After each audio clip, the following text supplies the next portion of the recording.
Hello everyone, কাল তো ছিল রথযাত্রা। সকলকে জানাই শুভ রথযাত্রার অনেক অনেক শুভেচ্ছা।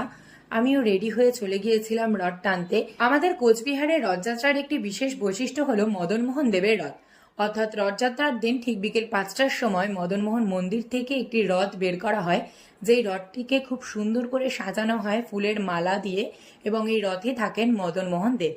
তো এই রথের দড়ি টানার জন্য এবং এই রথ ছোঁয়ার জন্যই কিন্তু এত মানুষের ভিড় হয়। এরপর মদনমোহন মন্দির থেকে রথ বের হওয়ার পরে কিন্তু আরো অনেক জায়গার রথই এখানে আসে। তো সেই কারণে সেই রথগুলো আমি দর্শন করে নিলাম।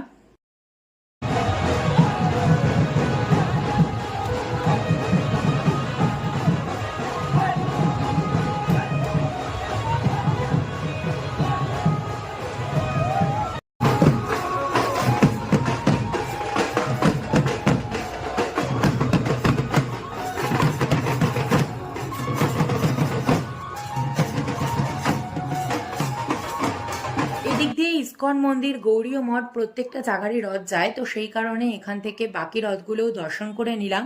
আর এই রথটা দেখো কি সুন্দর করে সাজিয়েছিল, দেখে তো মনটা একদম ভরে যাচ্ছিল। এখানে সকলকে গঙ্গা জল দেওয়া হচ্ছিল এবং তার সঙ্গে প্রসাদ দেওয়া হলো। এরপর সব রথ দর্শন করে আমি চলে এসেছিলাম একটু রথের মেলা ঘুরতে। তো মেলা এসে খেলাম ফুচকা আর নিয়ে নিয়েছিলাম লটকা। আমার তো লটকা খেতে খুবই ভালো লাগে। আর রথের মেলা বলে কথা, জিলিপি আর সিঙ্গারা তো খেতেই হবে। ড্যাশ ফর টুডে, দেখা হচ্ছে পরের ব্লগে।